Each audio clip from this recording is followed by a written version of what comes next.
Nous avons quand même obtenu des victoires diplomatiques très importantes.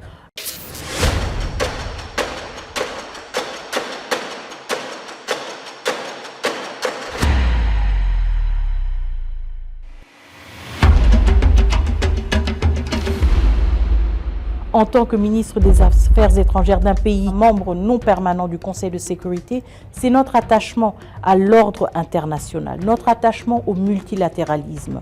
Nous avons mené un plaidoyer robuste en rappelant à tous nos interlocuteurs, à tous nos partenaires qu'il ne s'agissait pas d'un conflit oublié en Afrique entre deux petits pays africains, mais non, qu'il s'agissait d'une violation des règles du droit international, une violation de ces règles que nous voyons autre part et que nous avons aussi décriées autre part. Et le deuxième point, extrêmement important, et ce n'est pas un point que nous avons mené seuls en tant que ministère des Affaires étrangères, il y a beaucoup d'autres ministères qui se sont investis, c'était de montrer le visage humain de la crise congolaise.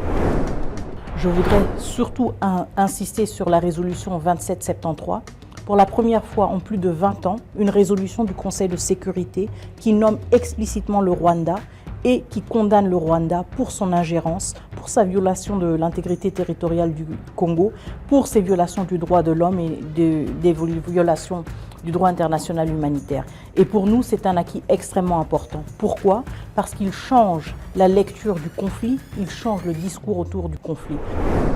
Les conditions de travail de nos diplomates, c'est quelque chose auquel je tiens énormément. Alors, un des points sur lesquels nous avons travaillé pendant ces derniers 12 mois, c'était déjà de fluidifier le processus de la paix.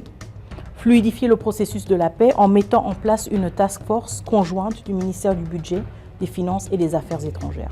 Au-delà de cela, nous nous rendons compte, et je pense que c'est à travers justement ce travail d'équipe que nous avons pu identifier beaucoup des obstacles récurrents, nous nous rendons compte qu'en numérisant certaines choses, encore une fois, la fameuse numérisation, nous pouvons accélérer ces processus. Et donc maintenant, nous sommes vraiment dans des conversations très avancées avec des prestataires qui pourraient nous permettre justement de numériser l'entièreté, disons, de la fiche de paix des diplomates à l'étranger, pour nous permettre d'avoir des paiements plus rapides.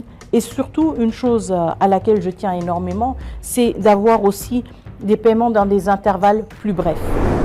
Les infrastructures sont extrêmement importantes. Elles sont une sorte de vitrine et évidemment, nous avons un souci de nous assurer, pas seulement que nos diplomates, nos ambassadeurs, nos agents des affaires étrangères travaillent dans de bonnes conditions, mais aussi justement que ces ambassades soient une vitrine positive ou reluisante de la République démocratique du Congo et soit attrayante et soit surtout un endroit qui attire les Congolais. Nous avons aussi repensé et changé le processus d'obtention du passeport. Le passeport ne s'obtient plus à un guichet où on doit payer pas 99 $, mais 99 $ plus ... Le passeport se paie uniquement en ligne ou à un guichet bancaire. Cela veut dire que nous avons complètement éliminé l'interférence humaine que nous connaissons, qui est malheureusement un des facteurs avec lesquels nous vivons dans beaucoup d'aspects de notre vie publique. Mais nous avons vraiment fourni des efforts importants pour enlever ce facteur humain et pour donc permettre aux Congolais et la Congolaise d'accéder facilement à ce passeport sans interférence avec un paiement direct. Et grâce à l'intervention directe et personnelle du chef de l'État, nous avons maintenant un passeport dont le prix n'est pas 99 $ comme c'était initialement prévu, et j'avais l'intention de le lancer à 99 $, mais plutôt un passeport à 75 $. La prochaine étape pour moi, et je suis très ambitieuse là-dessus, c'est de basculer vers un visa numérisé, un e-visa, comme beaucoup d'autres pays l'ont. Cela voudra dire que ce sera aussi beaucoup plus facile de venir en République démocratique du Congo.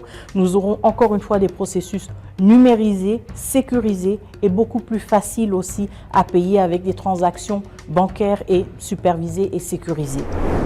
Nous ciblons aussi pour mieux accompagner les Congolais de l'étranger, aussi le lancement de cartes consulaires uniformisées que nous aurons de la même manière dans toutes nos ambassades pour permettre aussi aux Congolais et aux Congolaises de l'étranger de circuler librement, de pouvoir s'identifier sans devoir toujours avoir leur passeport sur eux et d'accéder mieux aux services respectifs des pays hôtes dans lesquels ils se trouvent.